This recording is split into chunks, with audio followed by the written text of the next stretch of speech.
welcome to Grizzly Tales for Gruesome Kids, a series of cautionary tales for lovers of squeam.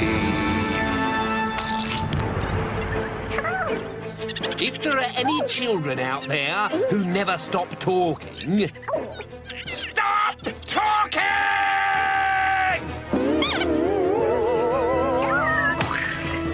I call this tale Jack in a Box.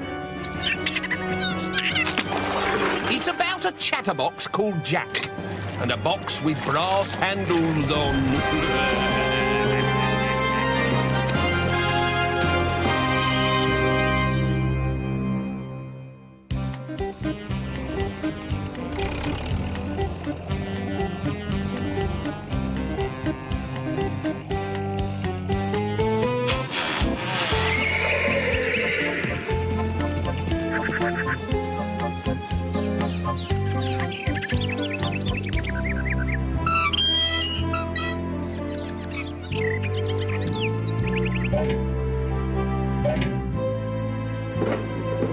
The Honourable Jack Delaunay de Havilland de Trop was a chip off the old block.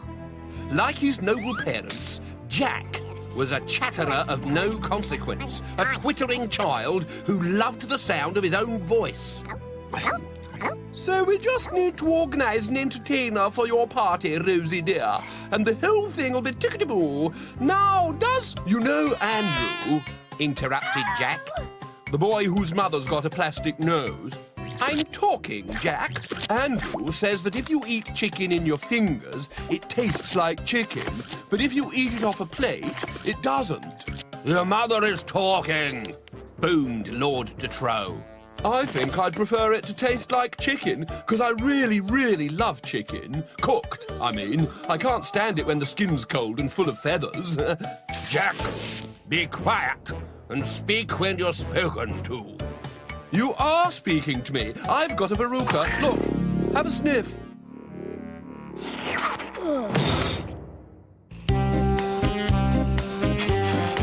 Jack never listened to a word anyone said. Once at a cocktail party, he even interrupted the Queen while she was talking to the Prime Minister. I've got 3 slugs. Cuddly, aren't they? And not as slimy as you might imagine. Whoops, he's just gone up your sleeve. Do you want to see my verruca? Ooh. Something had to be done. And who better to do it than Mr. Twigtail, woodcarver, children's entertainer, and verisimilitudinous ventriloquist at your service, madam.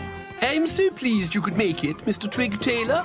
Rosie and her friends. What's that in your eye? And this must be Jack. I've heard so much about... What's in that box?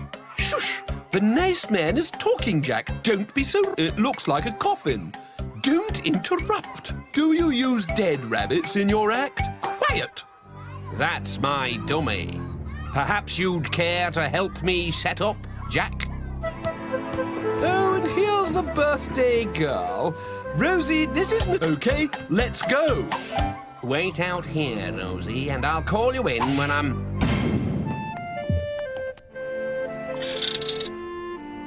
Are you a good conjurer? Am I going to guess how you do all of your tricks? I'm a Why are you bald? You'd look much younger if you had hair. Why have you let it fall out? I've got a verruca. Bet you couldn't magic that away.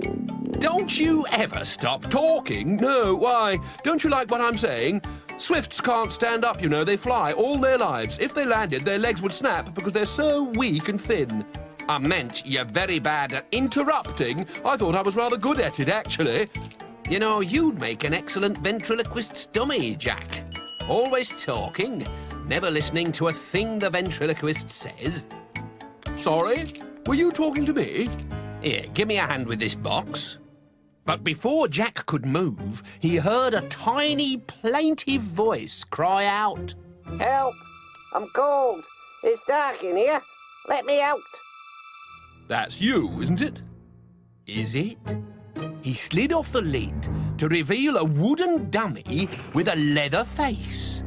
At least it looked like leather. Ow! That hurt. Its lips moved. Its eyes blinked too. Its face was alive. Pick me up, Jack. How are you doing that? Clever little devil, isn't he? And all me own work. Suddenly, the dummy grabbed Jack's ears and jumped up round his neck. Get off me! But its fingers held him tight. Run! It squeaked. Don't make the same mistake I did. Mr. Twig Tailor clamped his hand over the dummy's mouth and stuffed it back in its box. What did it mean? Asked Jack. You don't need to... And how can it walk and talk? It's magic. And why were... Be quiet! And Jack was quiet. It's magic, Jack. If you come to my shop tomorrow morning and stop talking for 1 minute, I will demonstrate the secrets of my art. Then he composed himself and went to the door. You can come in now, Rosie. A joke shop in Great Puddin'? Help! Help!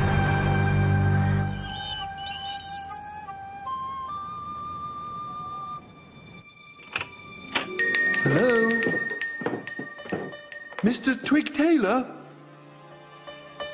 It's me, Jack. I've come for my magic lesson. I'm not scared. Mr. Twig Tailor!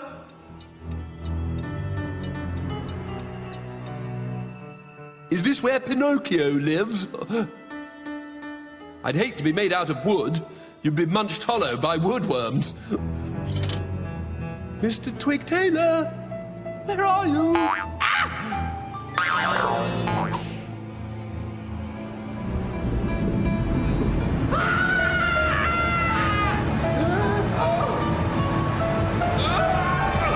Looking for me, Jack? What's the matter? Cat got your tongue? Crumbs, is that the time? I should be getting home. This is a new watch, you know. My old one had a date, but I prefer the colour of this strap. What do you think? No, I can stop talking if that's what you want. Just give me the zip. No, not the wooden jacket. Mr. Twig Tailor, no!